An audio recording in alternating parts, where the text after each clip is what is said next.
നമ്മുടെ GAIL pipeline, Gas Authority of India ഒരുപാട് തവണ സംസ്ഥാന ഗവൺമെൻറ്റിൻ്റെ ആളുകളെ സമീപിച്ചു.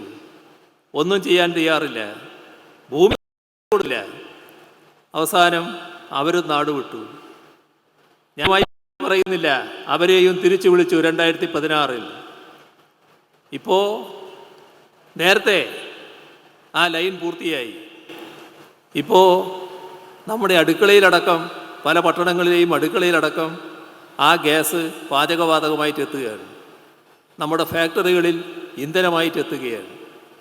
നാടിൻ്റെ പുരോഗതിക്ക് വലിയ തോതിൽ സഹായിക്കുന്നൊരു പദ്ധതി. നമ്മുടെ വൈദ്യുതി രംഗം, എടമൺ കൊച്ചി പവർ ഹൈവേ നമ്മുടെ കേരളത്തിന് ഒഴിച്ചുകൂടാത്തൊരു പവർ ഹൈവേ ആയിരുന്നു. ആ പണി കോട്ടയം വരെ എത്തി. കോട്ടയത്തെത്തിയപ്പോൾ അത് നിന്നു. കാരണം ചിലർ തടഞ്ഞു. പവർ ഗ്രിഡ് കോർപ്പറേഷൻ ഗവൺമെൻറ് നേതാക്കളെ പോയി കണ്ടു, അനക്കമില്ല, അവരും നാടുവിട്ടു. അപ്പോൾ ആ പണി ഉപേക്ഷിച്ച മട്ടായി. 2016 LDF സർക്കാർ അവരെ തിരിച്ചു വിളിച്ചു, പണി നടത്താൻ പറഞ്ഞു. പണി നടത്താൻ ചെന്നപ്പോൾ ആ തടഞ്ഞവർ വീണ്ടും രംഗത്ത് വന്നു. കാരണം അവർ കുറച്ച് കേമന്മാരാണ്, അവർ തടഞ്ഞു. പക്ഷേ അവർക്ക് മനസ്സിലായി സർക്കാർ എന്താണെന്ന്.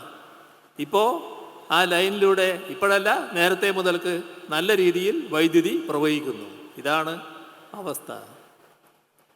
ഇവിടെയാണ് 2016 ജനങ്ങൾ ചൊല്ലിയ ചൊല്ല് നാം ഓർക്കേണ്ടത്. LDF വരും, എല്ലാം ശരിയാകും. ആ ചൊല്ല് യഥാർത്ഥ ചൊല്ലായി മാറ്റി എന്നതാണ് LDF സർക്കാരിൻ്റെ അവസ്ഥ. ഈ ഓരോ രംഗത്തും വന്ന മാറ്റം. ഒരുപാട് കാര്യങ്ങൾ പറയാനുണ്ടെങ്കിലും എല്ലാറ്റിലേക്കും ഞാനിപ്പോൾ പോകുന്നില്ല. ഇവിടെ നമ്മുടെ വികസനം തറച്ചു നിൽക്കുകയല്ല. നമ്മുടെ പശ്ചാത്തല സൗകര്യ വികസനം നല്ല രീതിയിൽ ഉറപ്പാക്കാനുള്ള നടപടികൾ, ഒരു ഭാഗത്ത് തീരദേശ ഹൈവേ, മറ്റൊരു ഭാഗത്ത് മലയോര ഹൈവേ, രണ്ടിനും കൂടി 10,000 കോടി രൂപ സംസ്ഥാനമാണ് ചെലവിടുന്നത്. സംസ്ഥാനം ചെലവിട്ടാണ് ആ റോഡുകൾ യാഥാർത്ഥ്യമാക്കാൻ പോകുന്നത്. നമ്മുടെ ദേശീയ ജലപാത ഏതാനും മാസങ്ങൾ വളരെ ചുരുക്കാവും. ഇതിലൂടെ നമ്മുടെ കനാലിലൂടെ ബോട്ട് സഞ്ചരിക്കുന്ന അവസ്ഥയിലേക്ക് മാറും.